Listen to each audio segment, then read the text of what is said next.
All right. Welcome, everybody. Welcome to the McIntosh Genealogy panel tonight. We have a focus on Butler Island, but we will be talking about the McIntosh County also. We are so excited to see everyone, and we will have some presentations and then a time for question and answer. I am Missy Brandt-Wilson. I am a Darien native and a member of the Butler Island Coalition. We also have tonight Dr. William Collins, Commissioner Griffin Lotson, Terri Ward, Adolphus Armstrong, Stacy Cole, and Eunice Moore, as we know her for Butler Island Queen Mother, Eunice Moore. We are so thankful for everybody joining us tonight. This is the last of our series for the Georgia Humanities Council. We received a grant. We did tours of Butler Island previously. We did daytime tours and also sunset. There are 3 grants going on Butler Island right now, and we are grateful to all of them for the Coastal Incentive Grant, the MK Pentecost Grant, which provided lights for in the Weeping Time commemorative that you will see later on tonight. Feel free to ask questions. We will monitor them as best as we can and answer them to the best of our abilities. We also have a resource page for you that we will put up at the end of the presentation tonight. And that presentation will also have our contact information and more resources for studying and researching Butler Island. But we do want to begin tonight with Commissioner Griffin Lotson. He will be starting off our presentations. He is a historian of the Gullah Geechee African American history. He has over 40 years of service in the U.S. and world travel for over 4 decades of his life. So he proudly serves as city, state, country, Central and West Africa, and mainly as a Gullah Geechee historian and organizer. Commissioner Lotson currently serves as a member of the Butler Island Coalition, city councilman in the city of Darien. He's with the federal government, vice chairman of the Gullah Geechee Cultural Heritage Corridor Commission. He is chief executive officer of a leading nonprofit, Sam's Memorial Community Economic Development, manager of the historical cultural internationally acclaimed Geechee Gullah Ring Shouters, and he is a global and state goodwill ambassador. He has served as a White House consultant on community and economic development. He is currently working with the federal government Library of Congress as lead consultant and historian for the very famous Kumbaya song and phrase, which is known by over 1 billion individuals all over the world. It is my great honor to turn this presentation tonight over to Griffin Lotson. Thank you, Missy, and all of our distinguished panelists that we have. Wow, I'm excited just to be named amongst a few to be a part of these great historians. I can say to the audience, Missy, that they have a treat because all of these individuals spend a great deal of their time and efforts and bringing about the history of this Butler Island. So hopefully let's dig a little deeper, as I say, and go down the rabbit hole. Let's go back in time, just a little bit, if you will. It's over about 1,600 acres, part of the Altamaha Delta area of the waters. Let's go back to the Native American, the first people, the indigenous, back to around about the 13 BC before Christ. Kind of permanently settled about 8,000 to 1,000 years before Christ. We're going to fast forward, if you will, next slide, if you will. And let's talk about Major Pierce Butler, if we can go to the next slide. Yeah, and revisiting the past, right there. That's a pretty good, let's start right there, if you don't mind. Pierce Butler, an Irish American from South Carolina, rice planter, slave holder, politician, officer of the Revolutionary War, and the list goes on and on. Major part there, founding father of the United States. He also served as a state legislator and member of Congress and a delegate to the 1786 Continental Convention. Wow. So it's a lot of rich history there that we're going to learn about Major Pierce Butler and the Butler Island. So let's go to the next slide, if you don't mind. And we want to continue to give the rich history of the Butler Island Plantation. A lot of information that you can find out. Here's a Darien Gazette ad from December 28th at 1818, talking about the great land sale that was supposed to happen. And so as you can see, there's a lot of history, and we hope to unfold it for everyone that's tuned in today. We like to call it the hidden history, things that had been kept secret now. We know for at least a century plus, going on 2 centuries now. So having said that, next slide. Hopefully we're all going to learn a lot today with all of the panelists, and then there'll be time for questions and answer. Next slide, if you mind, if you don't mind. Yes, Roswell King. Can back up if you don't mind. Let's deal with this Roswell King. He was a infamous and famous person all at the same time. He was part of the Butler Plantation, the overseer. Most people may know or may not know that most of the owners of the plantation, they were absentee owners because of a lot of reasons, the weather, and of course, malaria and a lot of different things, they were not there. But Roswell King is an interesting individual on the plantation. He was a hard taskmaster, and hopefully you're going to learn a lot more about Roswell King, the same gentleman that's had Georgia, also was a major player with the enslaved individuals on the Butler Plantation, and you'll hear more about that later. Let's go to the next slide, if you don't mind. Pierce Butler, Pierce Butler, we're going to learn about him too as we go a little bit further from the history that was handed down. Gullah Geechee culture. Now you're coming into my side of the country. I'm a 7th generation Gullah Geechee. And what does that mean? We're the only group, and I say this as I travel all over the world. I give it to every media, and we're giving it to this media today. We're the only culture that has its birth out of something called slavery. So horrific as slavery was, and still is in certain parts of the world, a culture was birthed. And that culture is known as the Gullah Geechee culture. And this was established some time ago. We're talking about the Gullah Geechee culture so far as a congressional act, but the people themselves, it didn't take a congressional act, it just took slavery in America, and this culture was birthed. Many parts of West Africa, and believe it or not, Central Africa also. And as we go further into this great panel discussion, we're going to learn a lot about it. 1858, Butler and Hampton Plantation enslaved over 919 people. So we're going to learn a lot about that in the city of Darien, Georgia. Next slide, please. Now, yes, this is some more good history leading up into some of our time, or some of our, shall I say, next slide, let me go to that if you don't mind, weeping time. That's a major part of what happened in 1859, and we'll give more of that history as we continue to go along in this. So the big number, we're gonna stay on that slide, then we'll go to the next one because we want to get to the Houston house. The great number of $303,850 was made from the sale of about 429 of those that were enslaved. And now it is known all over the world, and we hope it learns, more people will learn about it, the weeping time. And you'll hear more about that later as we talk about the Butler Plantation.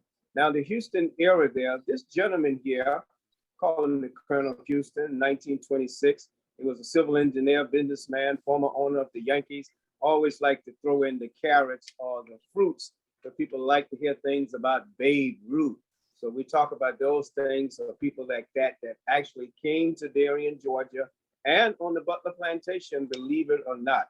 So he started up a dairy farm, a very famous individual, and right there on the Butler Plantation.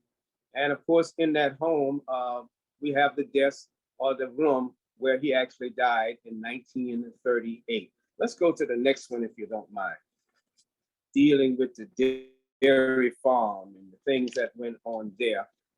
When he came there, these are some of the individuals, actual slides that Missy and others gathered from times past on that dairy farm, and they had a lot of letters that were planted. And you see these pictures here. These are some of the descendants from the Butler plantation that received jobs on that plantation after the enslaved days. So can we go to the next slide, if you don't mind? We're kind of giving you the 101 of what we're trying to do today. Not fast forwarding it too much, but we just want you to see. As you see the large crowd that's there, this was very, very famous in the day and helped not only the enslaved with the economy of America, but even after enslavement, Colonel Houston came up and had this very, very important dairy farm there where he raised these award-winning cows. There's one that you can see on your screen there. Next slide, if you don't mind. Yes, a lot of great history, and hopefully you're going to learn a lot. Stay tuned if you don't mind. Yes, there it is. Had their own truck and advertised their letters, which was sold in many different parts of the United States of America in the early part of the 1900s. So let's go to the next slide, if you don't mind, please. Butler Island products and different things that they sold at that time. Next slide. A lot of history you're going to learn. So please get a cup of coffee, tea, and stay on board. Yes, we had flood problems now, and we had flooding back in the day. And I believe you can see the colonel on the back of the boat as he perhaps was preparing to go to the city of Darien. The great flooding in 1936, right there on the Butler Island Plantation. Next slide, please. A lot of history, a lot of information that have not been told before.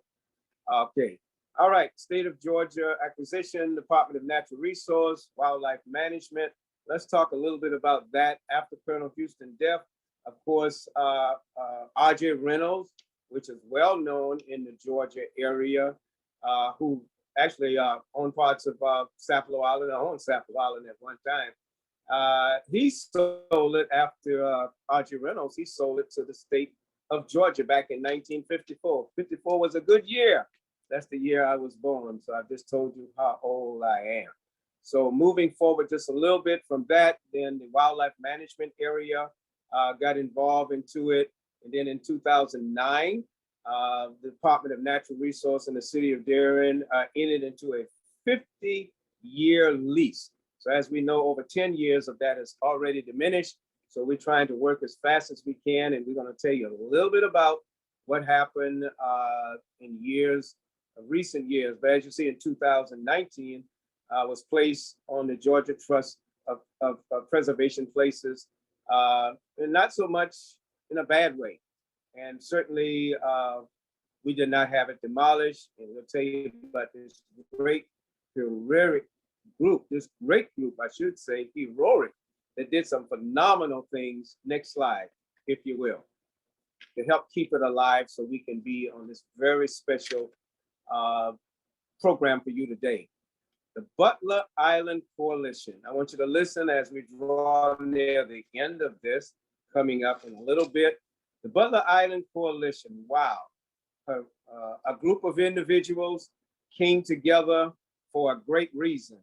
I like to tell my little short story, and I'm going to condense it into seconds. I received a phone call from Mr. Paul Nix asking me about a House Bill 906, which you'll see coming up shortly.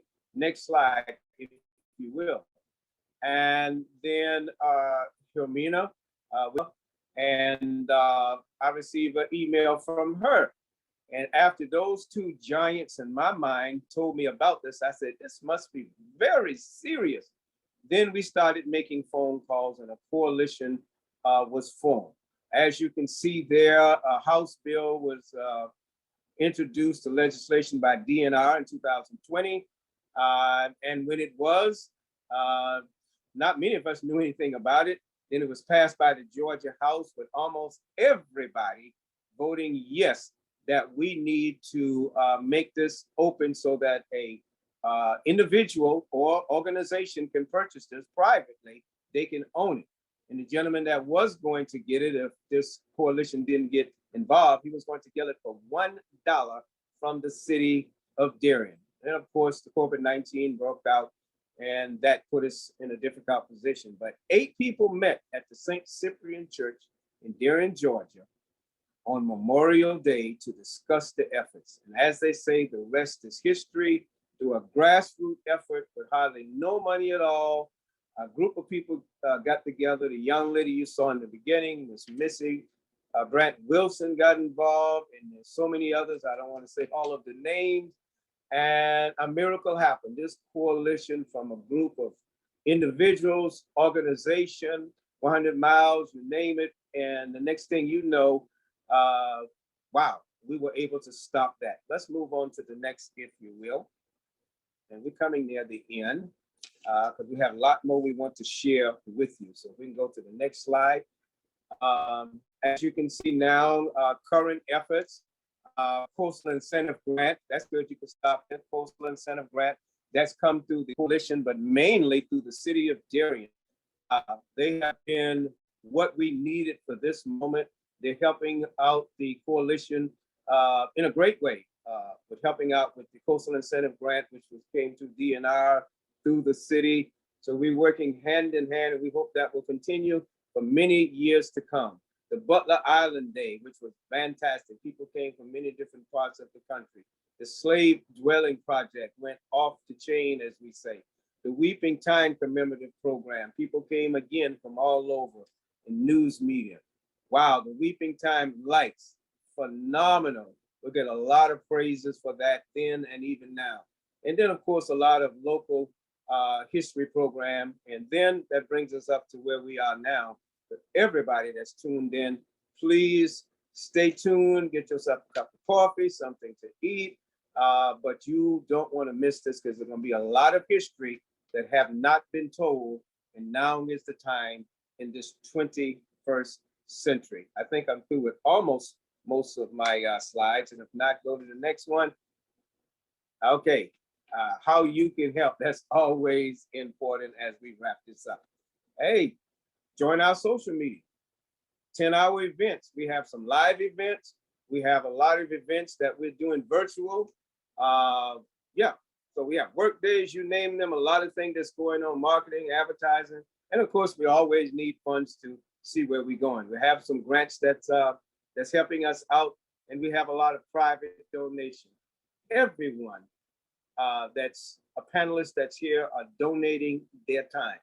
And some of them work as lecturers, and they get paid large sum of money to do what they do. But these panelists that you see, all of them are volunteering their time. So we want to make sure we appreciate each of them.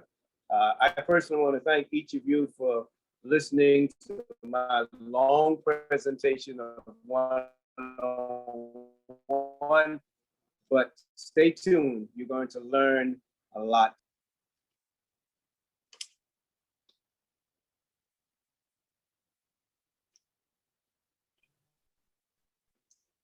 Thank you so much, Commissioner Lotson.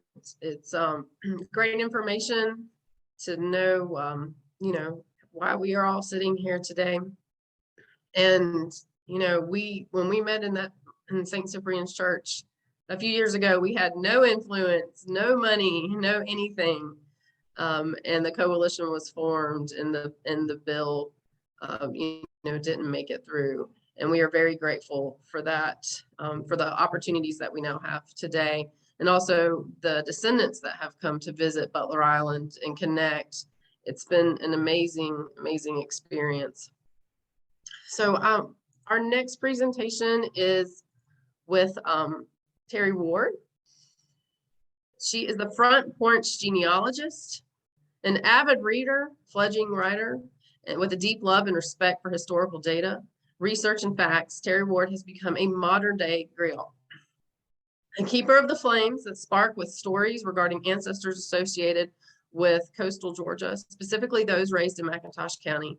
Terri has meticulously collected the documents, clippings, and oral histories to document their lives, to continue to say their names, and to keep their memories alive. Her motto and objective is to write the record as well as write the record, even if it takes one story at a time. Personally, she was born and raised as a military dependent and traveled extensively through the US and Europe. She holds a BA in foreign languages and minored in Latin American studies. Her love of history, culture, and a strong sense of family inspired her to research and document her family's personal history.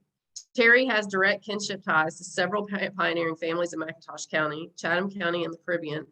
She has documented the records as early as the mid-1700s. She currently maintains a database consisting of approximately 30,000 McIntosh County descendants and lectures and coaches others in researching family lines and Low Country Georgia history and connections.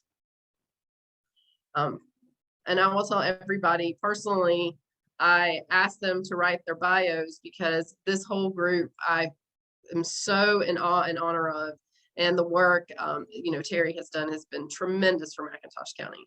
So with that, I am introduced and excited for the presentation of Terri Ward. Thank you for those kind words in the introduction. Frozen in time and the past, yet our ancestors still remain present, lighting the way, watching over us, and rooting for a brighter future. And for this reason, I've answered the call to remember, document, and share their stories. And today, I offer you, my fellow researchers, a few profiles regarding Butler Island Plantation and its resilient descendants who bequeath to us a history of advocacy, leadership, and hope. Legacy. Legacy is generally defined as something that someone gets by inheritance or by will, handed down from one period of time to another period of time, often meaning something handed down from an ancestor or predecessor. We often talk of legacy, generally in association with fame or culture, but today we're going to talk about the legacies left by three families associated with the humble yet noble Butler Island Plantation roots. Each in their own ways contributed significantly to their families and communities by reinforcing the concept of self-determination, the ability to stand up for themselves, independent of their former owners, and made decisions to elevate long-term the circumstances of their progeny and descendants. Many became advocates, leaders, and some would say visionaries, inspiring hope as they took these steps towards freedom and built a community. For too many years, their descendants were socialized to believe they were rootless.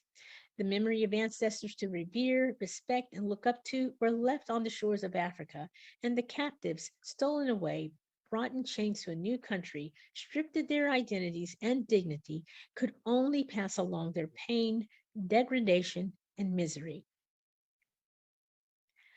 As many of us review the records like that of the Butler slave inventory of 1859 and discover that these enslaved souls were herded like livestock into a cold, damp, and dirty racetrack in Savannah and sold on a dreary, rainy day, our spirits are moved. We are shook. If we don't immediately recognize the experience as that of our own ancestors, it is still uncomfortably familiar. And if you cannot discern an immediate connection, but you are of African American ancestry and your family has deep ties situated along the Georgia coast, 3 or 4 generations, whether it's within McIntosh, Liberty, Glenn, Chatham, or Camden County, or even if you're not a direct descendant, I would still dare to surmise that someone within your broader extended family lines or a friend may identify an enslaved Butler Plantation ancestor among their family branches.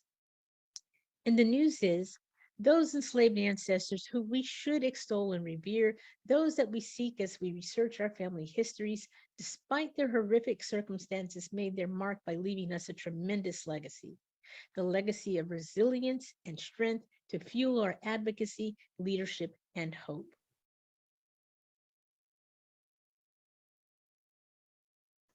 In contrast to the weeping times, the daring insurrection of 1899 would explosively erupt on a hot summer day in August.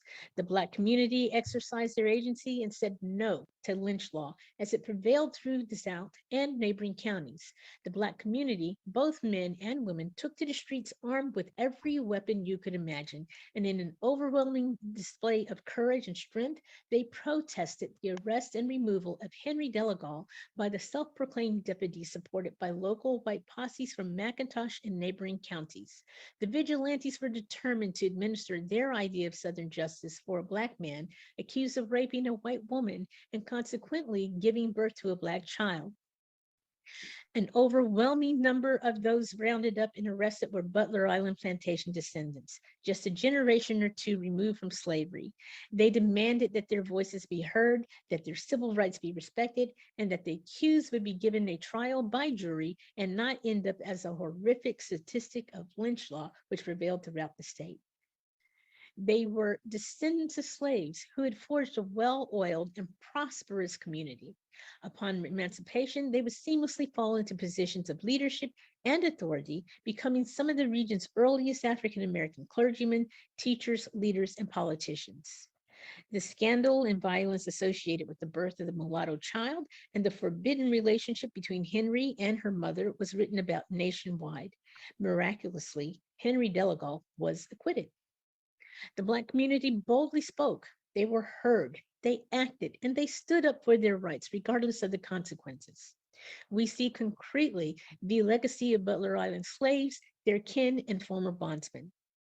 Their victimhood, their oppression, and abuse is a horrific and undeniable part of their story, one we cannot forget nor minimize. But their transcendence, their achievements, and ultimate triumphs, which remain largely unheralded, are their greatest legacy.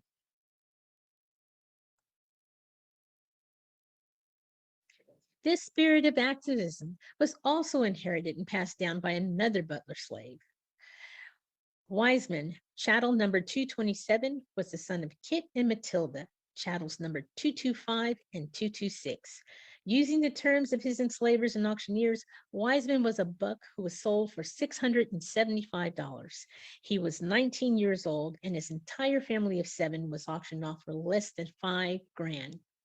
By 1880, the U.S. federal census for McIntosh County, Georgia, shows that Wiseman has chosen to rebound from his enslavement and past.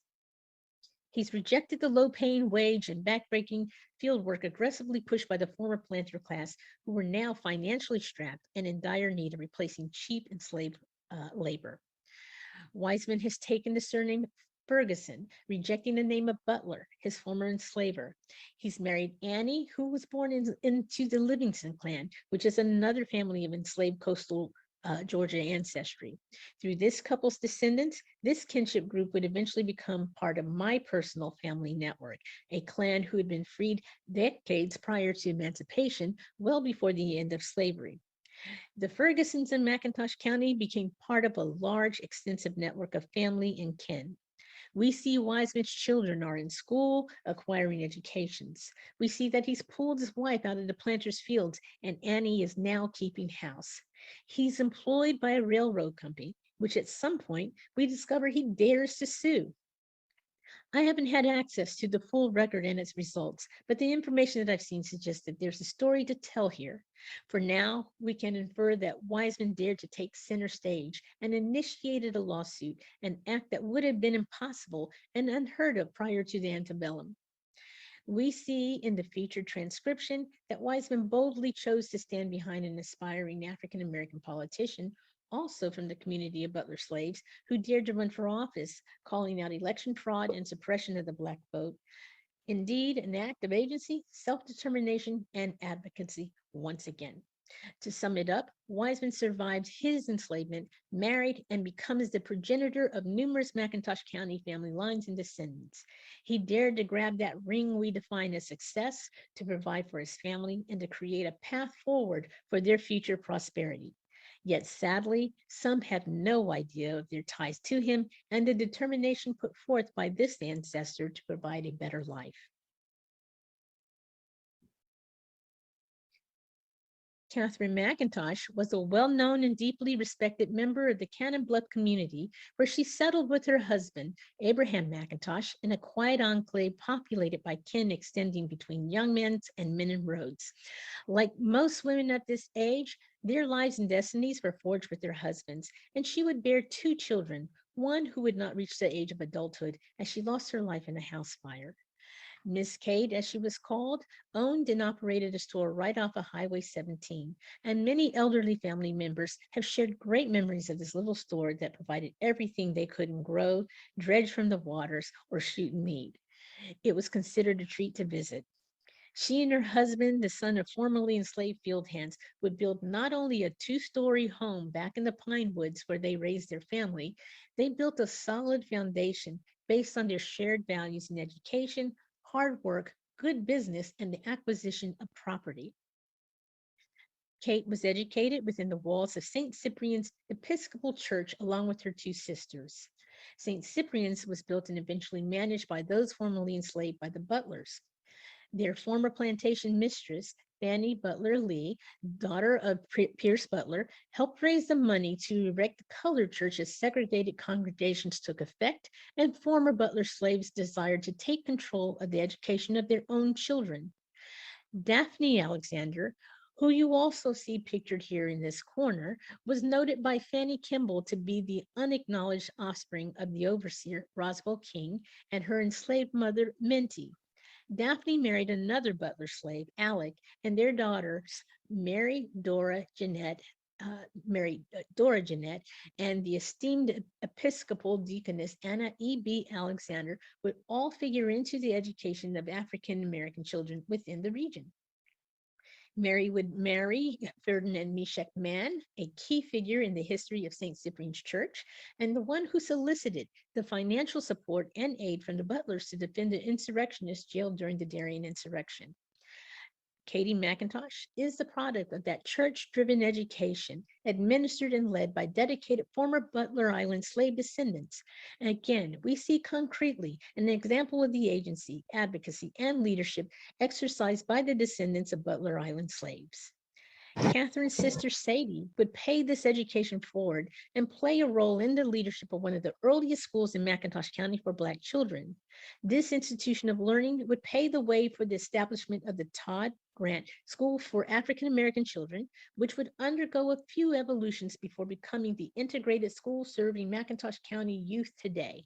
Another sister, Marie, would go on to become one of the pioneering leaders in the education of African American children across the state of North Carolina. In the McIntosh family, we see a legacy of education is forged and solidly established. Lastly, I would be remiss to not mention the life, leadership, and advocacy of Lector Crawford, who was born to slaves Renty and Tina. Renty was one of the few mulattoes documented at Butler and was cited to be the son of Betty and Roswell King. Renty was also acknowledged by Fanny Kimball to bear strong resemblance to the Butler plantation overseer, and although a generation away, one can see a slight resemblance between Lector and his father's purported half-brother, Barrington King.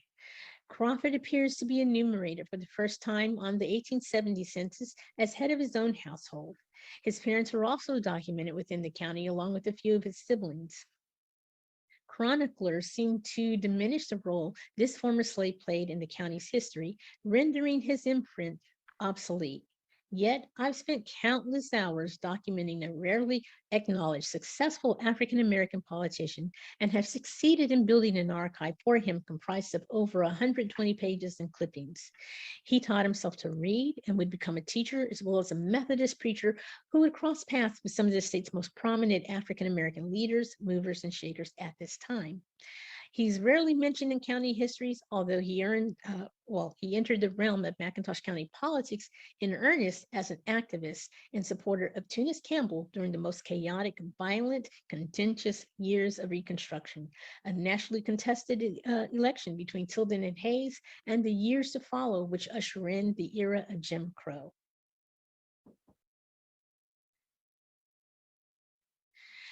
The years dominated by Eunice Campbell's presence in McIntosh County and the work he would accomplish to to elevate the freedmen and build the state's strongest bloc of African-American voters, would consistently dominate elections then and through the turn of the century. A strong Black electorate would aid in the election of elected Crawford after Campbell's ejection from the county, when white elites conspired to break the charismatic leader's influence upon the freedmen and have him jailed. Crawford would sadly be forced to break with Campbell to pick up the mantle and take the opportunity to lead and serve McIntosh County as its representative in the state legislature. Over a period of 20 years, the electorate would fight to retain his seat and speak out on behalf of his constituents. He was a staunch and unflinching advocate of civil rights, social and criminal justice, penal code reform, funding of schools for Black children and the blind, a supporter of integrated schools and transportation. He fought tooth and nail for farm relief and support, as well as voting to pension former Confederates. Crawford was elected at least 3 times as he battled racism, election fraud, political corruption, and a lack of support for legislation to address the needs of African Americans. He would serve the county until his demise in 1901. His seat would eventually be filled by William H. Rogers, the last African American to serve in the Georgia State Legislature until the gains earned by the civil rights movement of the 60s would open doors decades later. Elector Crawford, a former slave with ties to Butler Island Plantation, would encompass that tremendous legacy of advocacy, leadership, and hope. He was an agent of change to be exalted and remembered for his vigilance and service. So I invite you to guide your research interests by the same mantra that I've strived to honor. It is time to write the record as well as to write the record and give African American genealogies the platforms, the spaces, and the respect they deserve. You may not be called to write a book, but as researchers and descendants of those who could not tell their own stories, you are now called to share their journeys and leave a well-documented, written and digitized record supported by facts. Leave a legacy of truth. Thank you for viewing this evening's presentation, and please continue to support, honor, and defend Butler Island Plantation.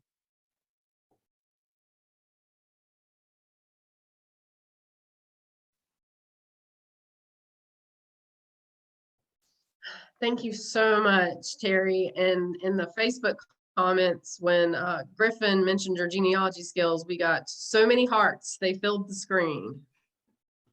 So the work that you've done has been absolutely amazing.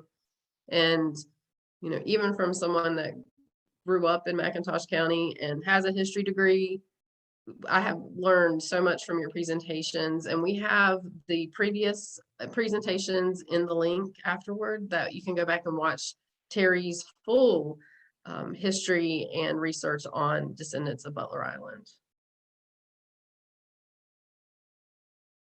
Our next presenter is Stacy Cole. She's created the website theyhadnames.net, which she'll tell you more about in her presentation. She is currently the president of the Coastal Georgia Genealogical Society. She's a former board member of the Midway Museum of Liberty County, and she's a board member and publicity director for the Georgia Genealogical Society. And I also want to add that she is one that sets up websites when we need help, and she set up the Friends of Preserve Butler Island page when we needed action and to get information to people quickly in 2020. And for all of her work, we cannot say thank you enough. So I will now turn this over to Stacy Cole.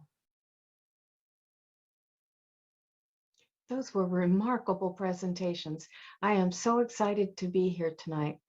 I'm just going to take a couple of minutes to tell you that even though so many McIntosh County records have burned, there is some hope. McIntosh County was carved out from Liberty County in the 1790s, and the border between the two counties and their neighbor Long County, shown on this map, changed several times. Of course, in the United States, county borders don't keep people apart. People migrated from McIntosh County to the other nearby counties, Liberty, Long, Chatham, Glenn, and Camden. And in many of those counties, records are plentiful.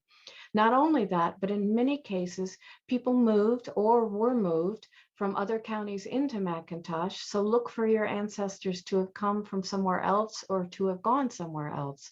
For example, Roswell King Jr., the notorious overseer of Butler Island Plantation, moved to Liberty County after he left that position and lived and held people in slavery at his Southampton plantation there.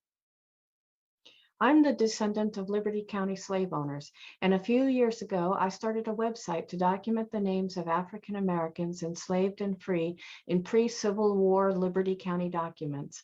A friend, Kathy Dillon, and I have been transcribing and abstracting these documents. These are the kinds of records we have on the website, and these are the kind of records, no matter where you're researching, that might help you find your ancestors. This list is on the front page of the website, so I won't go through it, but when people tell you that there aren't records for African Americans before 1870, you can point them here. Essentially, we have every reference made to an African American, enslaved or free, in the wills and estate inventories from 1762 to 1865, and in the deed records, which include bills of sale, deeds of gift, chattel mortgages, and other records from 1777 to 1865, plus all the church records and other records we could find. We're now up to 37,000 references. Everything on the website is free and always will be. To those of you who are in the audience who are the descendants of slave owners like myself, I'd like to emphasize the importance of surfacing everything you can about your ancestors' dealings with enslaved people and making it available somewhere. There are plenty of Facebook groups who would love to have the contribution. Your contribution may be the key that unlocks someone else's family history. Your DNA may also be a key, and I'd urge you to do that also.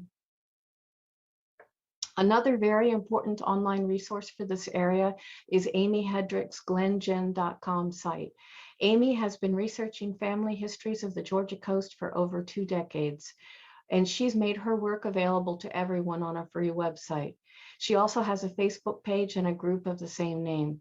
It's called GlenGen for Glenn County, but there are many McIntosh and other local county records there as well. And it's a really interesting site to even just browse.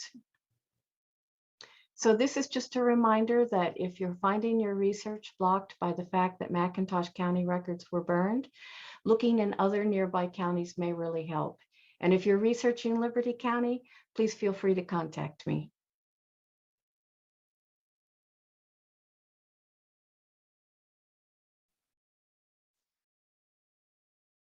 Amazing, 30,000 names so far that Stacy has put on her website for genealogy, and we just can't thank everyone enough, or you enough, and everyone else that has contributed, because we do know that you received some help. But yes, we often hear that McIntosh County's courthouse burned, but I can tell you that we find documents daily, weekly, and it's invaluable, especially when family members and descendants reach out.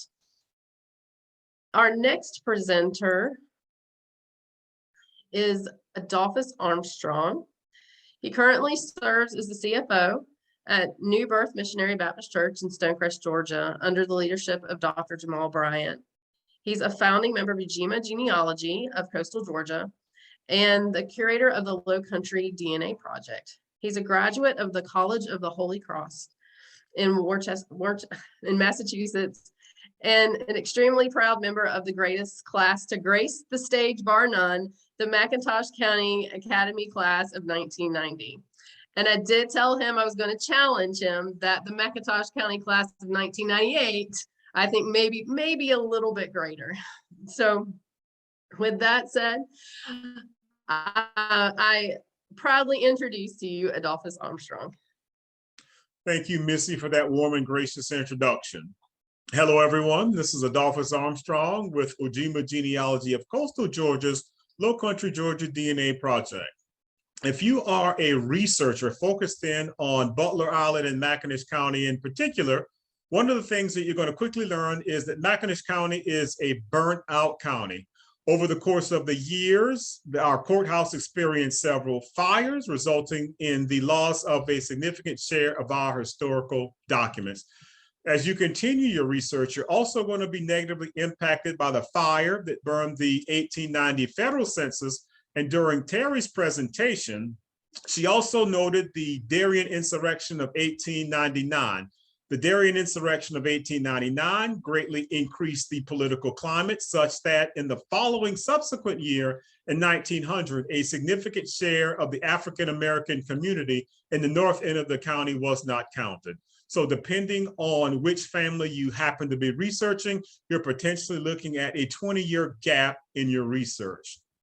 Hopefully you were paying attention during Stacy's presentation, because of the fact that she noted that in the adjacent counties, Liberty County and Glenn County respectively, there is a strong possibility that your families might be actually documented in those adjacent counties. So as you start to expand your research into these adjacent counties, attempting to track your ancestors, one of the things that's going to provide a bridge for you to continue your research is going to be DNA. And I highly encourage everyone to take advantage of the DNA. And one of the things that DNA does, not only for African Americans, does it provide a bridge in your research, it literally serves as a linchpin to help you put together your family and literally make sense of what you're looking at. One of the things that's very key for this type of research on the DNA side, during Reverend Lotson's introduction, he noted the unique area of McIntosh County and the isolation that took place in the communities during the antebellum period, primarily when you're looking at areas like the Barrier Islands, Sapelo, Butler Island, and Harris Neck. To a certain extent, these communities were isolated, and because of that isolation, they were able to form very strong, cohesive family networks that pretty much, stayed together even after the end of slavery during the Reconstruction years, leading well into the present day. And as you start to look at what took place during Butler Island, one of the things that you want to be cognizant of is the fact that as you start to go back further in time, there is a less likelihood that you're going to have the DNA of, say, an ancestor who may have been sold away during the 1859 weeping time. Because of the genetic distance from 1859, one of the things that you want to make sure you do is you want to try and test your older family members first, but absent having an older family member, you want to go to the very next generation and test as many people as you possibly can in that generation. You yourself may not share any DNA with someone or one of your ancestors who was sold away during the weeping time, but there might be someone in your extended family, maybe a brother, sister, first or second cousin, who actually might have some of that DNA that we're actually looking to capture in the DNA project. One of the things that I want to also bring to everyone's attention is the timing of where we are right now. Right now, we are heading into Father's Day, and a number of the DNA companies are currently running sales on their DNA test kits. Right now, here's a quick snapshot of the sales that are going on. And for me, as we're doing this testing, we always want to be conscious, and obviously inflation is going through the roof. So I really want everyone to take advantage of these sales that are going on right now. For the most part, the sales end next weekend, but in particular, My Heritage's sale ends tomorrow. So I'm highly encouraging everyone to take advantage of these sales. To give you a little bit more backdrop of what the Low Country Georgia DNA Project is doing right now, we've shared in the past is that we're currently partnering with MyHeritage to test 100 seniors. As a part of that project, we've had a number of seniors who's actually answered the call and actually tested for us. And here's a quick roll call of the seniors that have tested for us. But one of the things that I want to highlight for everyone is that anyone that you see highlighted in yellow and who actually has an asterisk next to their name, there have been people that obviously graciously agreed to test for us, but unfortunately they've passed away to be with the ancestors right now. So one of the things that I want everyone to be cognizant of, we always think that we have time, but time is not necessarily something that's on our side as it relates to getting our DNA collected and utilized to try and put these families back together. And one of the things that we have now is a call to action for everyone. The question becomes, what now for the Butler Island supporters? So to recap, first, you want to take advantage of the DNA sales that are going on. Make sure you get your seniors tested this summer. And this is incredibly important as we're coming up upon family reunion time. So really, you want to go ahead and get those families tested. And if you're one of those individuals that have already tested your DNA, I highly encourage you to go ahead and take your DNA test results and upload them to MyHeritage. And again, that upload to MyHeritage is free. And the second thing that I would ask you to do, if you have tested with another testing company, I want you to encourage your top 20 DNA matches to upload to MyHeritage as well. The ultimate goal of this project is to build that nice solid foundation of DNA that's concentrated along that Georgia coast, specifically McIntosh County, and in this instance, Butler Island in particular. And what you also want to do, if you have the ability, assuming you're not driving, of course, take the time, and if you know of any seniors that have ties to Butler Island, please go ahead and drop their name in the chat so we can follow up with them to see if they would be interested in participating in this DNA project to literally help to reconnect these families with ties to Butler Island during the weeping time. And again, for what we're doing, the ancestors want us to put these families back together, and your assistance doing this would be greatly appreciated. Thank you very much. And please go ahead and queue your questions up for the chat because it should be a very robust discussion. Thank you so very much. Bye-bye.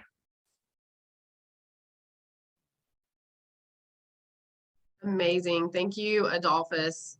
And the Low Country DNA project has been a tremendous contributor to genealogy. And I can say, as the daughter of an adoptee, looking at your parent and saying, I found them, is one of the most precious gifts. And I can honestly say that they always knew about us, but sometimes we have to go find their stories. Our next presenter is Dr. William Collins, with family and roots and connections in Harris Neck, Darien and Brunswick, Kings Bay, and Woodbine, Georgia. Intertwined with roots and connections in Nassauville, Jacksonville, Fernandina Beach, and St. Petersburg, Florida, Dr. William Collins is indeed an able representative of the Gullah Geechee corridor and the culture of the coastal areas of Georgia and Florida. He continues to share his talents with people from diverse populations across the Southeast region and nation.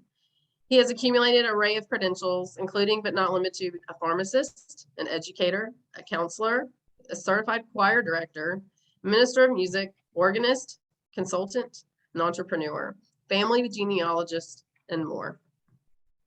And I can honestly say Dr. Collins is the reason that I know how to research. He is my inspiration, and I wanted to take this platform just to tell you how much that you have done for me and the people of McIntosh County and all of the work at the burning of Darien, that we thank you so, so much.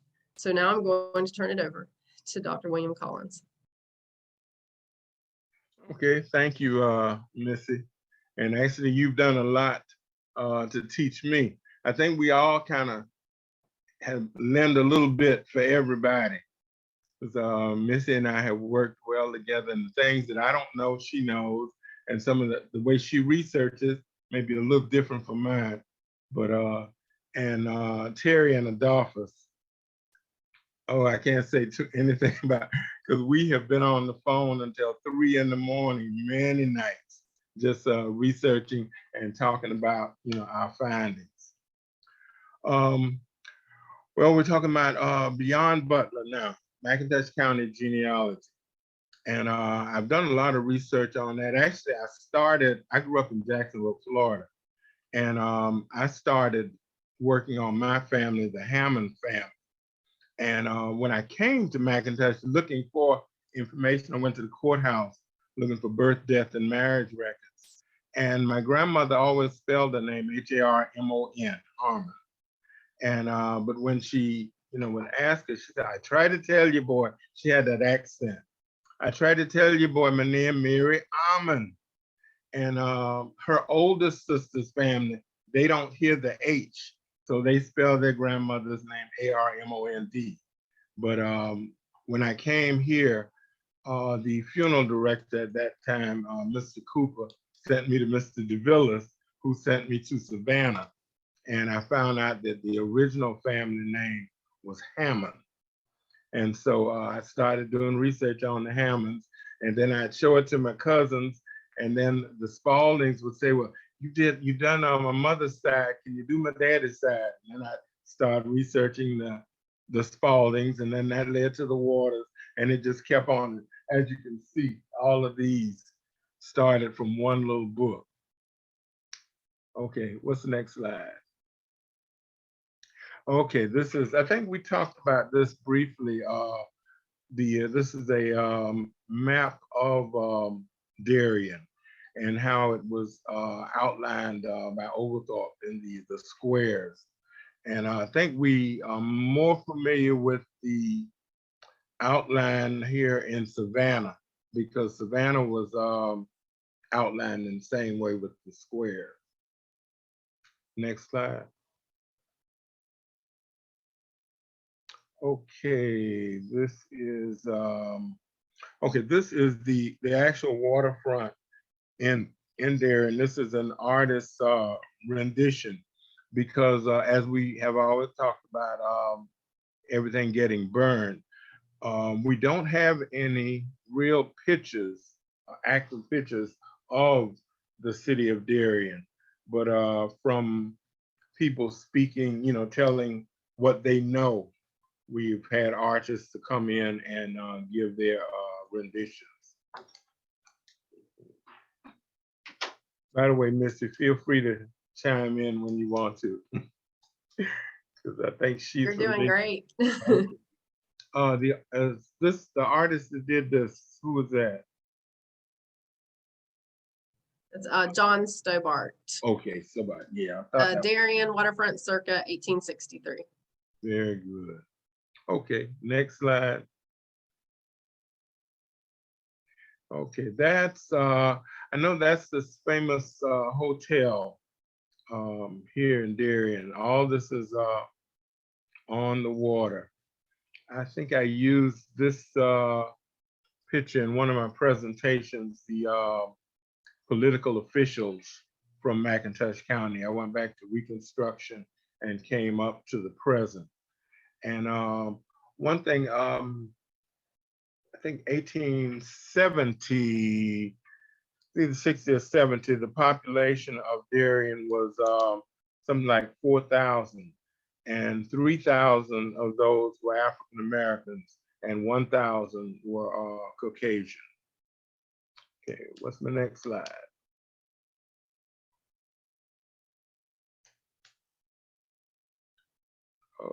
Okay. Let's see. Oh, okay. These are the plantations along Cathead. Now, I actually live on Cathead, and I'll tell you more about that in a few. But these are some of the plantations on Cathead. Cathead is a river that runs into emerges with the Butler River. And does it merge with the Altamaha too? I think it might merge, somehow go into the Altamaha. Okay, what's my next slide? Okay, this is an article talking about the free people of color. And when I began my research, people were telling me that I could only find African Americans in the census after from 1870 on. But surprisingly, I found a number of people and families in the 1860 census, because these names that are on here, and also the Moran family. I don't know if the Morans are on, I don't see them on here. And our family, the Hammond family. The Hammond family was listed as free people of color under the guardianship of Charles de Verger. because even if you were free, if you were African American or a person of color, you had to have a sponsor who could, speak for you. Because if you were stopped by anybody, you had to have, credentials and someone to back your credentials. Okay, what's my next slide? Okay, let's see. Help me on this slide. This is some more free people of color.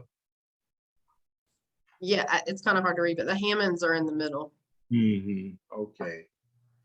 Yeah.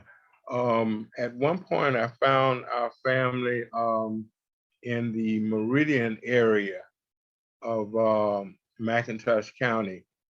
And then, and it's an interesting story because Terri is responsible for this, but she found a death certificate of a lady, Rella Holmes, and it had my great-grandfather's name on there as Rella's father. And that was a sister that I had not really documented, but in talking, I was the grandchild that sat at grandmother's feet and just listened to the stories. And I can remember Rella, but she didn't talk about Rella that much because that wasn't her mother's child, it was just her father's child. But she and her family lived out in the Meridian area. And one good thing about genealogy, and sometimes not so good thing about genealogy, I traced Rella's family to the Hutchinson family. And I'm so excited. This is like a whole new group of another family that I found. And so, but then I remembered my wife's genealogy. And so I asked her, I said, what was your great-grandmother's name? And she said, Rosa Hutchinson. And she said, and I told you that genealogy was going to be a detriment to us. But come to find out, her great-grandmother and my grandmother were stepsisters. Okay, let's go on. And by the way, the family kind of moved around. They were even in Waycross at one point, and then they ended up in Glenn County, and then back to McIntosh. Okay, next slide. Okay, Atkinson. This was a mulatto African-American man who was born in Fernandina. And his father became, okay, it tells you on here. His father, George Atkinson, was mayor in the 1820s. I have recently done a lot of work on the Atkinsons because we had a family that came from Spokane, Washington to Darien doing their research. And they were the Taylors, and the Taylors have a branch of the Atkinsons. And so we've done a lot of work on that family. Still, it's ongoing works.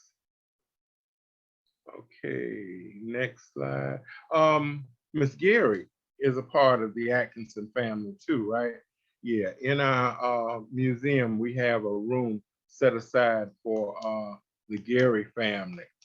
And the Gary family also branches off to the Atkinson family. This is Clemens Sabati, the son of Clemens Sabati Sr. And this is something that actually Missy's research led us to finding this picture and this family. And they also somehow related to the Garys and the Atkinsons. Am I correct, Missy? Yeah. Okay. Next slide. This is Ma Jane. Ma Jane lived in the Cathead area, and she lived to be about 115 years old. And I think Liverpool Hazard also lived here. You'll learn a lot about him from the Butler Island research. But people were paying money to go and see Liverpool Hazard.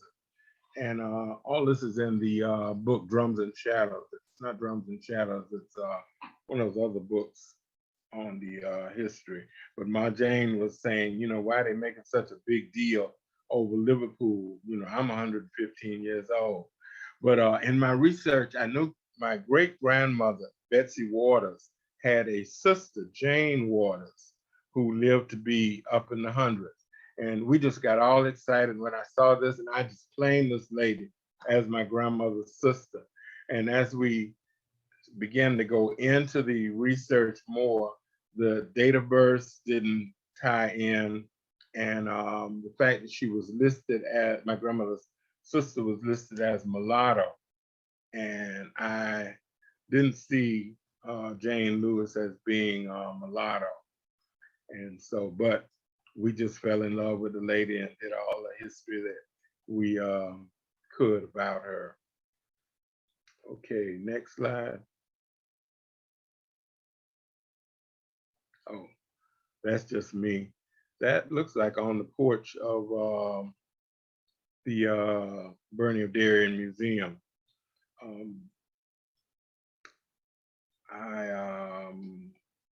Why do we have that picture there, Missy? Anyhow.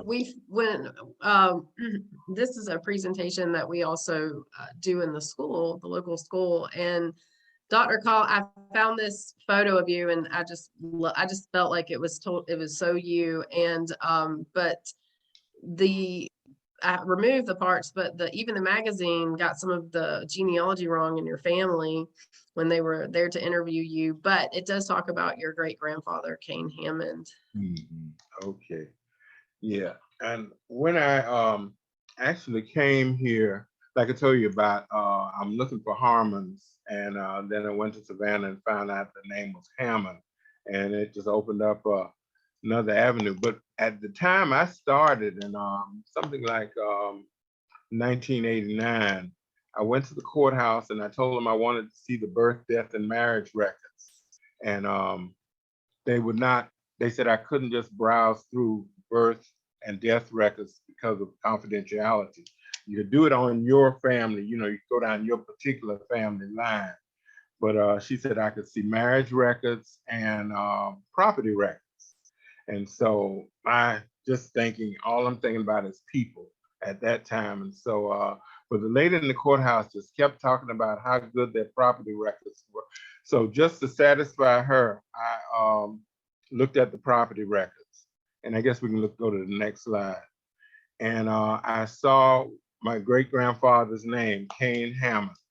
And it showed that he bought this property in 1875. And it was listed as Old Upper Steam Sawmill Road.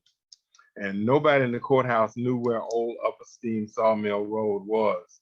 So I went to Attorney Stebbins, whose office was across the street, and he said it had been changed to Old River Road. And he told me how to get there. And when I got there, I found, actually, this is the house, but it wasn't as large as as this picture. I added on to, as you look at it, to the left. And I started investigating the property and saw that it was listed as an acre more or less. And I found out that it was owned by a senator, Senator Ed Boshears. And in 96, I ran for state representative. And so I was constantly in meetings with Senator Boshears. And every time I'd see him, I'd tell him I want my granddad's property back. And so we would laugh about it. But then finally, he got in touch with me on Kings Bay and told me that, asked if I was really interested in it. And I told him yes. And so we negotiated and I was able to get it back. And I renovated the house and put the little A-line porch up there. And so actually that's where I stay now. We call it Hammond's Cove. And the mayor was so impressed with the property, Mayor of Darien, Bubba Hart, he wanted to put a park in the back, I guess sort of in my backyard, which goes to the next street. And so I told him it was fine as long as he named it for my great-grandfather. And so everybody knows it as Harmon Park or Hammond's Park. But the veterans, we wanted to vet something for the veterans. So the actual name of the park is Veterans Memorial Park at Hammond's Cove. So that's my residence. And hope I haven't gone over my time, but that's what research. I had a group here from a college in Florida doing an interview. And they were asking what's the importance of doing research. But this is what family research can do for you. Take you to a family property that you can move on. Okay, thank you. Thank you so much, Dr. Collins. And behind him is actually his library of research of genealogy. He prints every piece of written information. He cuts pieces of the obituaries out of the paper with genealogy, and he has them all in family names. And it's a really special experience when people would visit the museum and see their ancestors' names in print and be able to understand where they lived and their neighborhood and their family members. And he has done absolutely remarkable work on a local level, as you can see from his library behind him. And he's only showing 2 shelves. He has 4 or 5 shelves that have, and they're all notebooks. Thank you so much, Dr. Collins. And next, I have the great honor of introducing Queen Mother Eunice Moore. She is a former Darien City Council member and an integral part of the community of Darien and McIntosh County. She is a direct descendant of Butler Island. You have seen her ancestors' photo, Haversham Mungeon, in several publications. She has carried the torch for her ancestors. And she has also, when people visit Butler Island, she will greet them there. She will meet them. She has been excited to meet them. She has held their hand as they have shed tears, and she has been there with every step of the way as they experience McIntosh County. And I know that she will encourage you, and we all will, to come visit McIntosh County. If you do not live here, let us know, and we will create an experience for you and of your ancestors, and and explain the genealogy and show you everything that we have. But Queen Mother Eunice Moore, she is here tonight to talk more about her journey on, as a direct descendant of Butler Island. And we are incredibly honored that she is here with us. So with that, I think we have a little bit of a video, and then I'm going to turn it over to Queen Mother Eunice Moore. My battery is going dead. I'm glad it showed me before I started talking. Can you hear me? Yes. Okay. My battery going.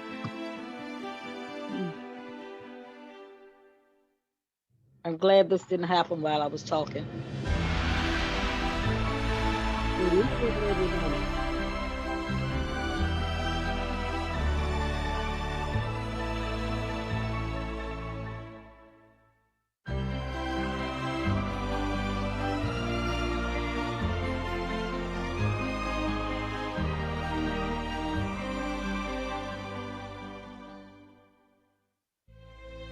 Beautiful lights.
think that we are going to wait for Eunice to Queen Mother Eunice Moore to reconnect.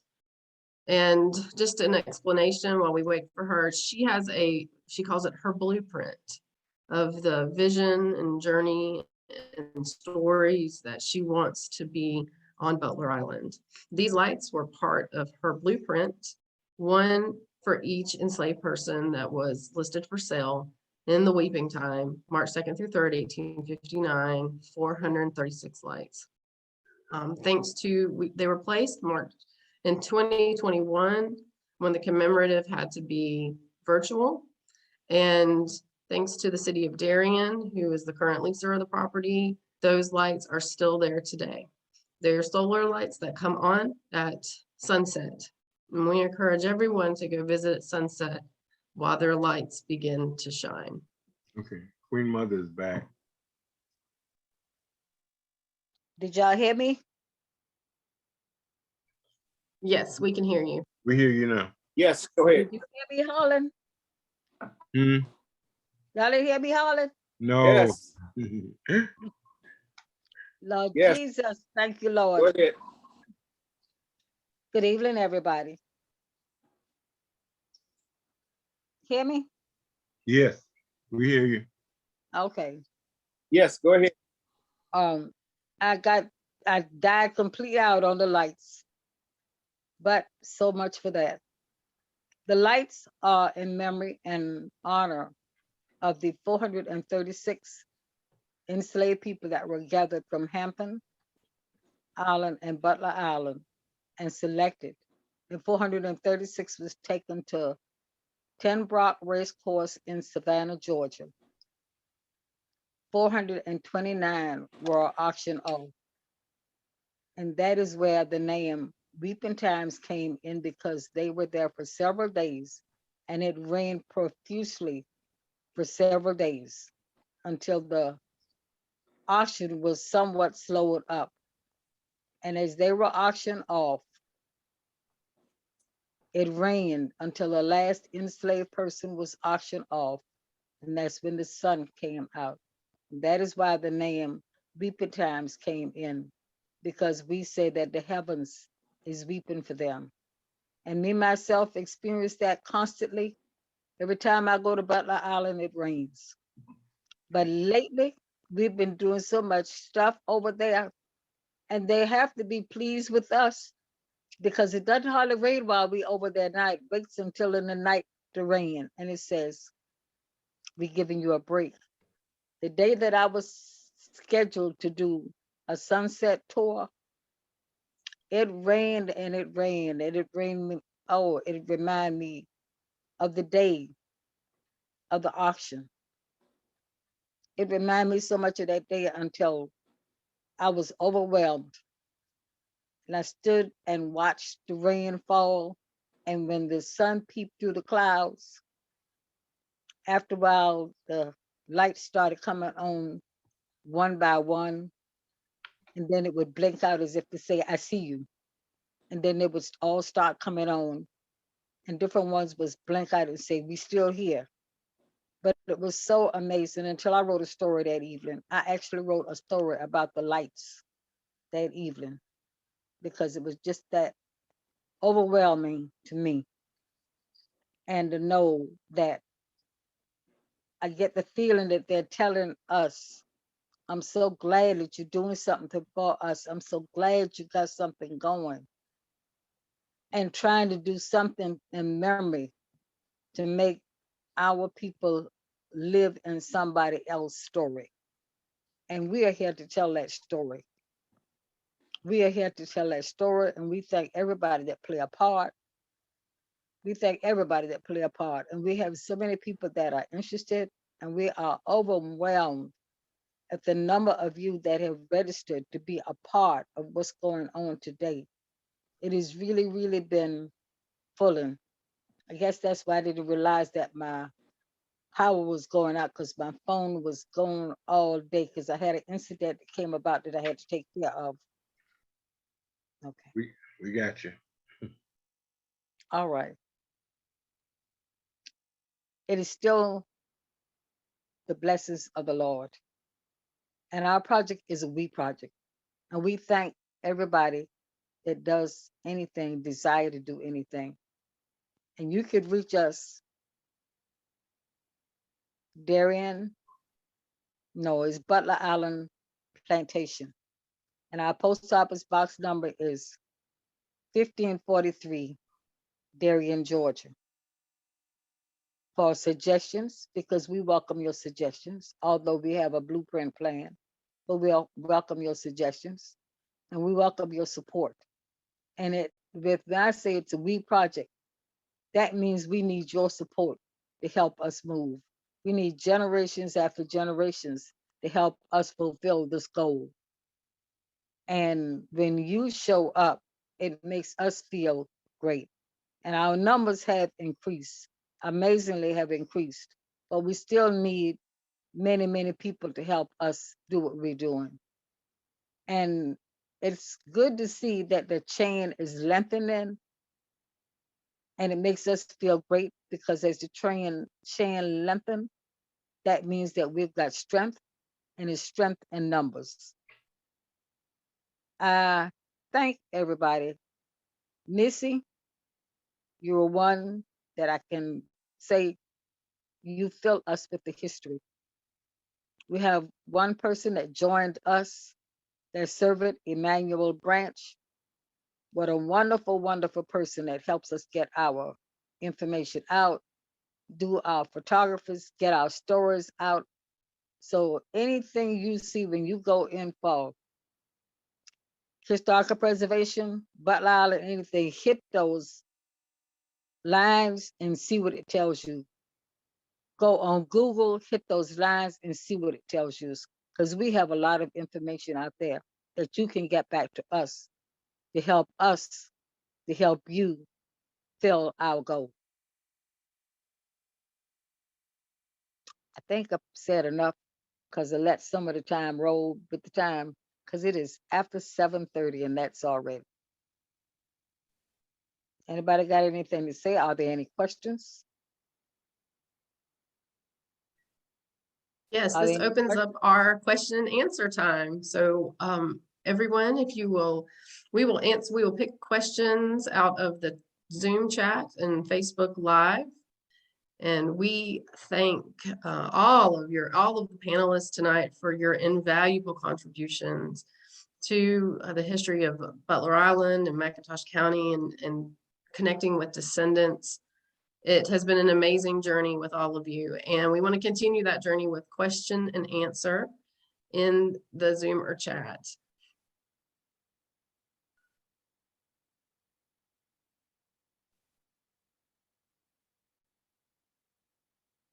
Let's see, we have Adolphus monitoring Zoom and myself monitoring Facebook. So I'm going to turn it over to you, Adolphus, if you see any questions.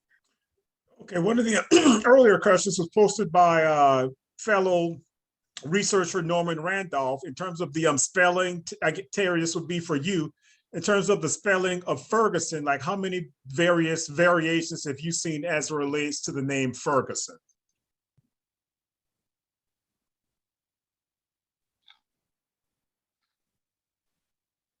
I can't provide a specific number for every surname I run across, but I do keep a diary. Again, I've researched my family, the Diverger family, which are St. Domingans that came over pretty much around the same time that the Sabatis did. But the Divergers, for example, I started off with 26 different spellings within a matter of weeks of my initial research.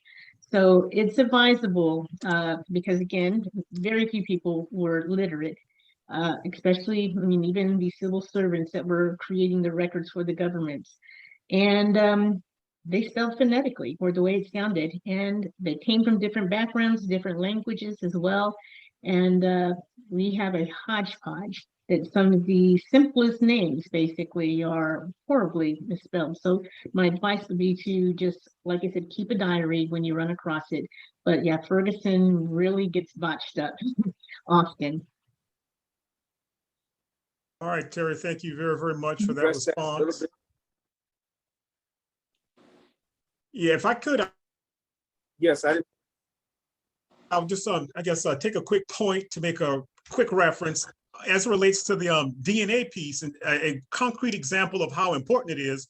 This past week, I had the pleasure of meeting Janice Roots, who's an actual Butler descendant of Pompey, who's actually listed on that inventory. And we were able to have a nice call with Terri Ward, who made the introduction. And based on us going through her DNA, she's descended from someone who was sold away during the weeping time. So it's going back to 1859. But thank God she actually took the DNA test and she tested herself and her mother. So we were able to look at her mother's DNA. And once we filtered her mother's DNA list,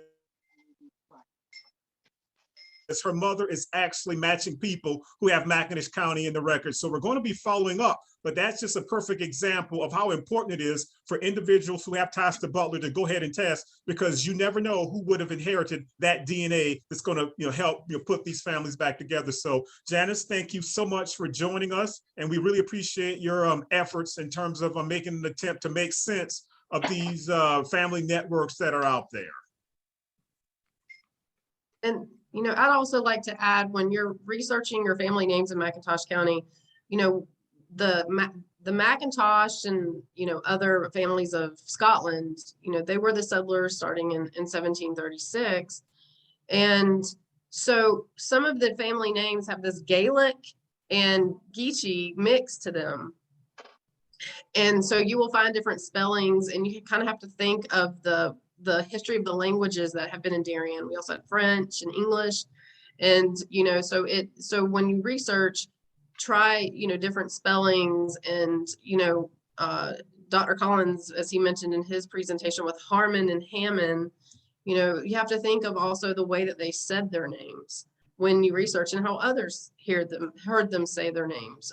We have a descendant of the Gary family, Gary Davis, on with us tonight. And, the family, if someone else was writing about them, they spelled it Geary, G-E-A-R-Y, the way they were saying it. But if they were writing their own names, they spelled it Gary, G-A-R-E-Y.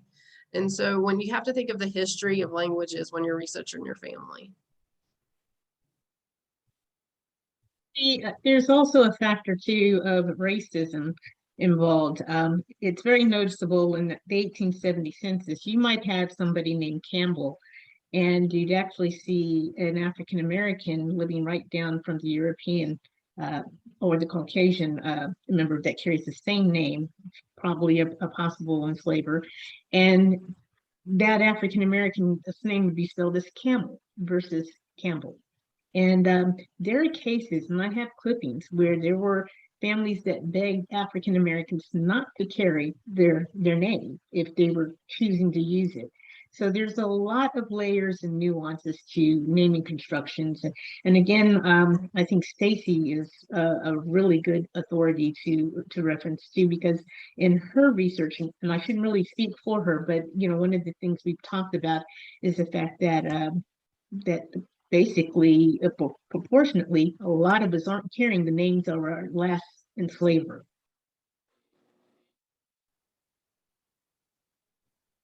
Yeah, I can add a little bit more to that to help those that ask those questions. Breathe easier when you do your research, and everybody on here is expert in this area when they do the research. I'll give a classic example within my own family, but it applies to other families. As Terri alluded to, only one Lotson fought in the Civil War. I actually just was doing some research and just thought about the Civil War and said, look, let me see, was it any Lotson? I really did not know it was any, and it shocked me. I found one. So I went deep in the rabbit hole and found out who it was. And his name was Robert. To shorten the story, my oldest brother's name is Robert. My dad's name is Robert. My grandfather's name is Robert. And if I were to ask you to guess what the gentleman that fought in the Civil War name was, you would say Robert, and it was. But the fascinating thing, in the same documents, he signed his name. He was illiterate, which was an X. So when they talked with him, they would ask him his name. He would say Robert Lotson. And we are Geechee, so we would say maybe it doesn't come out as Lotson all the time because of the way we talk. It's like "ya" means here. and they spelled it both ways on the same documents from the National Archives and from the papers that came when he enlisted into the Civil War. And his pension records is signed as Lawson and is signed as Lotson. So it all depends on the person that heard it. And these are the same documents turned in maybe days or weeks apart. So do your research, but don't get too excited in the sense that, oh, I've got the wrong one. It all depends sometime, especially when it comes to some of the older records with the African Americans and other cultures as the person that's hearing it. So I just wanted to add that to our listeners. Thank you. I thought I'd mention, Another? I'm sorry, since Terri brought it up, I thought I'd mention one of the things we've done is transcribed the Southern Claims Commissions. And we found out, I won't go into what that is, but anyways, we found that someone had made a list of everybody named in those formerly enslaved, and they had named their last enslaver. And so it was 275 people, all of whom named their last enslaver. And out of those, only 10% took the last enslaver's surname. And I've found through research that a lot of times the surnames that people did take in Liberty County, at least, reach back 100 years, more than 100 years, to a very early enslaver of their family. You can find the records as they transferred through. So I just thought that was interesting, not to assume that it's going to be the surname of the last enslaver or a white person that's near your ancestor's name on the census list. And to add to Stacy's point, we would have a lot more Butlers and Spaldings, basically, as the largest slave owners, in Genlats. And Genlat is one of the least likely names that you would run across, today. But that said, also, I am finding in working with Adolphus on the project that one of the first things that I would encourage everybody is you have to suspend what you think you know about the origins of your family name, because again, we're dealing with families that are divided, as we're seeing here at Butler, and sold away. People made choices that for us don't make any sense. You'll have siblings, full siblings, that are carrying different names. One might have preferred the surname or admired somebody else that they ran across and decided to choose that name. But it is definitely one of the first things, and I think it's very hard for us because we want that connection and we want that unity when we're doing this type of research. But you have to suspend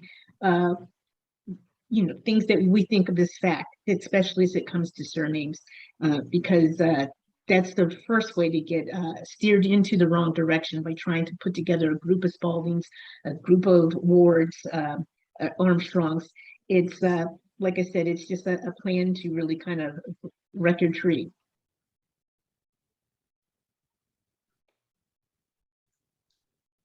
One thing you mentioned, the Spaldings, as a lot of people know that when I first got here, you'd see SPALDING,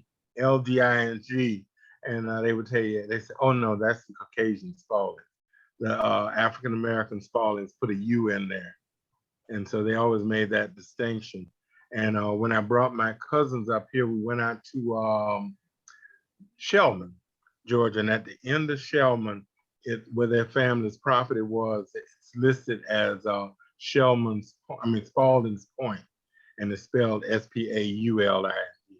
And all my cousins were so overwhelmed with that. I mean, it just brought tears to their eyes to see that they used their family spelling of the property where their great-grandpa parents were. Well, I think too, enumerators and record keepers would also, like I said, based on their own biases, it was a way to make a distinction that this is an African-American family and this one is of European descent. So you see that often. And like I said, it really struck me initially very early on when I would see the two Campbells, basically neighbors, and one is spelled as Camel and the other is Campbell.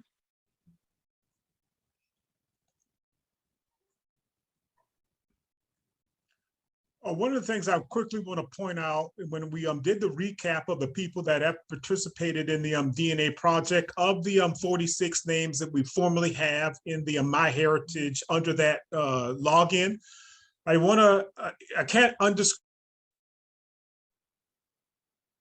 enough how important it is to try and get to your seniors as quickly as possible because of the fact they're leaving so quickly. Of the 46 names of the individuals that we highlighted in yellow that have passed away, they roughly represent 26% of the people that we've tested. So within the scope of this basically 2-year project, we've lost already 26% of the people that started out during this journey. So I really want people to, this summer, the kits are on sale.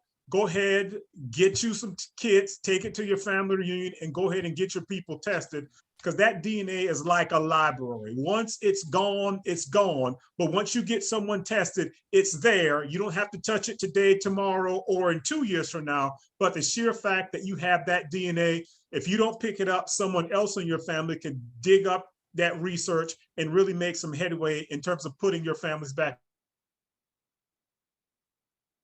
together. So I really can't stress how important it is to try and get the DNA test results from your seniors and your family now before something happens, because again, once it's gone, and at that point, it's literally irreplaceable. Thanks. And again, too, with the direction of a lot of companies, these platforms are in control of how the DNA is managed. And as we saw last summer, one platform did remove the smallest segments, which a number within the genealogical community they were very upset about the move, because they realized the consequences and what it potentially could do in terms of being able to connect to some of our most distant lines. So again, when you do test an elderly family member, they're generally two generations ahead of you, so they take you back further than whatever random piece you might be hearing at that point. So again, we can't emphasize enough. I would say test an elderly family member before you test yourself. Test your parents before you test yourself, because then you're carrying 50% from each. So you test mom and dad, you've got yourself in there as well. So again, we do appreciate everybody so far that has helped us to do this, because I can say, combining the type of work that both of us do, we've been able, and we're seeing these old extant African-American family lines coming together again. And it's interesting. Some of it's a bit of a mashup, reflecting the structure, or how the institution of slavery impacted our families. We're seeing breeders, women that have had children for maybe say 5, 6 men. But it's all there, and the DNA is beginning to, give us a roadmap and break it down for us.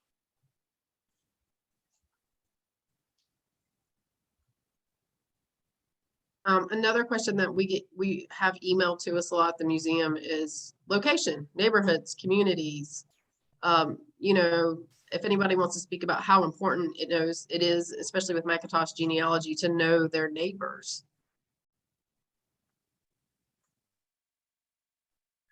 When you say to Go on. I just wanted some clarity for the question. When you're saying to know your neighbors, are you referencing the idea of using a fan club, friends, associates, neighbors, whenever you look at any of the census documents? Or Yes, are when you you're looking talking about something? Okay, yeah, that's again, and it's interesting because again, a lot of our families are so interconnected. I mean, for generations back. So what I was surprised in my initial years, I think I had some minimal information to start off with, and I'd go right down to census and realize that the entire street is related to, interrelated. That's cousin so and so, that's auntie so and so, yeah, there's uncle whatever, and essentially that's where we are. I mean, we're all cousins. Yeah, when Queen Mother Moore and I are in the museum and doing research, she always tells me that, we'll print the neighborhood. And just like you say, you always find out that they're all relatives. And if you see a Smith family here and a Jones family here, you'll see a Jones child in the Smith family and a Smith child in the Jones household. And it always means something. Might not mean anything to you right then, but as you go on. I see a hand up, Missy.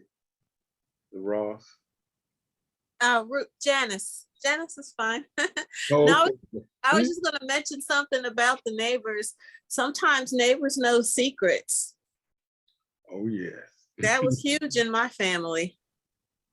I think I told Terri and Adolphus about the story of just trying to find out information about my grandmother that she just did not want us to know. And then God bless her. Once she died, I went and knocked on her best friend's door in Alabama, and she never knew me, never heard of me. I didn't know her. I just found her name on some, my grandmother, they used to write back and forth. My grandmother was in New Jersey. Her best friend was in Alabama, where she grew up. And so I found all these cards from this lady. And so I went and knocked on her door, and she told me just about everything that I needed to know that actually led to my being able to identify my mother's biological father. And I was able to confirm that once I took the ancestry DNA test. So yeah, sometimes they hold secrets. Mhm. There's always that neighbor peering out the window and looking Yeah. at you, sneaking out back door, to go and tell on you the next day. Exactly. Yeah, I was talking with Norman Randolph today, and I always wondered why my grandmother waited so late in life to have a child. And then when her niece decided to move to Philadelphia, she took that child with her. And and then, I would ask questions of people, and like you said, the neighbors. And so I said, could Sadie have been my real grandmother? That was the niece. And she said, Sadie was a teacher, and teachers didn't get pregnant out of wedlock. I said, so Sadie is my grandmother. She said, Sadie was a teacher, and teachers didn't get pregnant out of wedlock. So they buried that secret. But, and a lot of secrets like that, they do bury.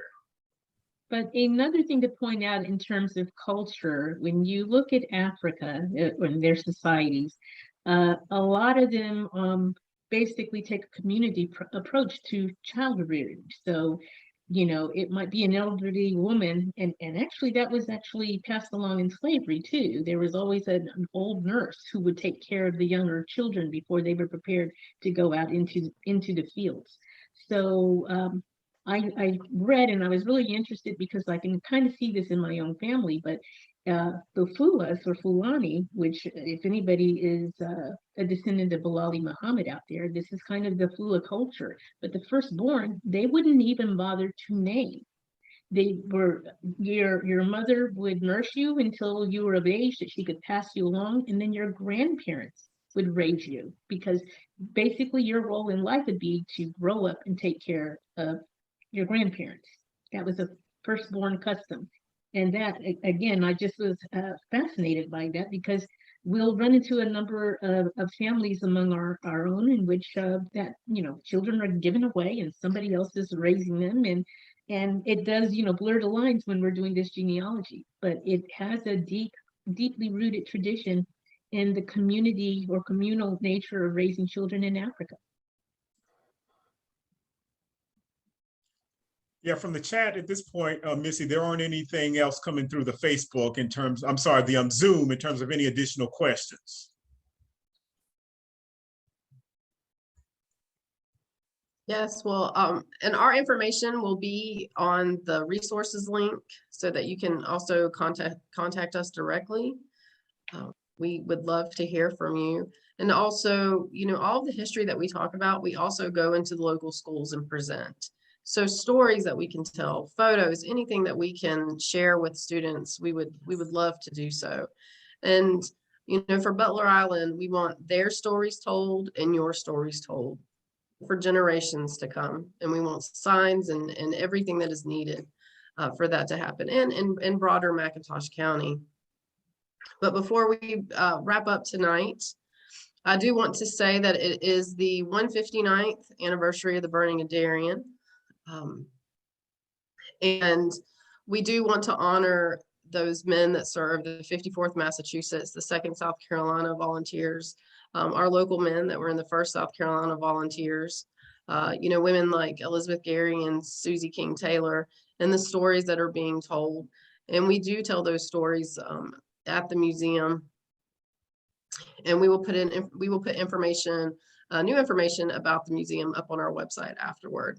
But a lot of, when we opened it, this is how a lot of genealogy began.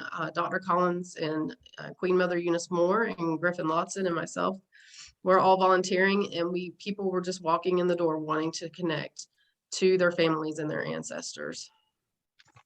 And so tonight, I think everyone that has been a part of that, and also our wonderful panel, Adolphus Armstrong, Terri Ward, Dr. William Collins, Commissioner Griffin Lotson, Queen Mother Eunice Moore, and Stacy Cole. If anyone has further questions, we'd love to hear from you. We also put up resources, and you can see Amy Hedrick was in the comments with glengen.com. I would also encourage a TV show that has taught me more than my history degree, Genealogy Adventures, which is on Facebook on Sundays. And, they also have some great episodes on Butler Island. If anyone has anything to add, we will end our presentation for tonight, but I do not want myself to be the final word. I would love to hear from Queen Mother Eunice Moore, Griffin Lotson, William Collins, Adolphus Armstrong, Terri Ward, or Stacy Cole as we end the night. Ashe, ashe, ashe. Test, test, test.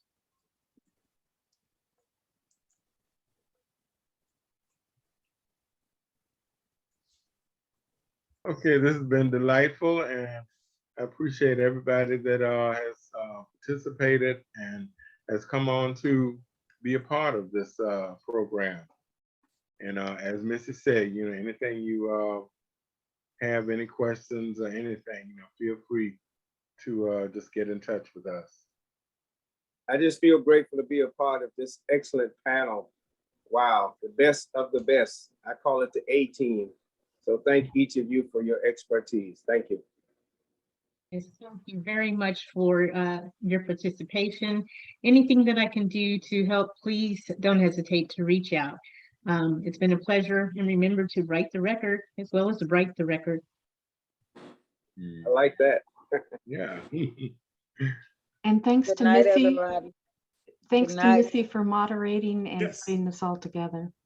Oh, I forgot about you. And I do want to end with thanking the grants that allowed this program, the Georgia Humanities Council, the Lights with the MK Pentecost Grant, the Coastal Incentive Grant, which is inclusive of Descendants, and that's why we want to hear from you, because we want you to be included in future planning on Butler Island. And thank you to the Butler Island Coalition. The members can be seen on the website preservebutlerisland.org. But we do want to thank those that met in the church on Memorial Day 2020. Father Bill Barton, Megan with 100 Miles, Jazz Watts, Queen Mother Eunice Moore, Dr. William Collins, Griffin Lotson, and Hermina Glass Hill with the Susie King Taylor Institute, and Elizabeth with Ossabaw Island. Thank you all very much. Oh, and Susan Inman with 100 Miles. Thank you all so much, and we hope to bring more programs to you soon. Good night. Good night. Good night. Bye.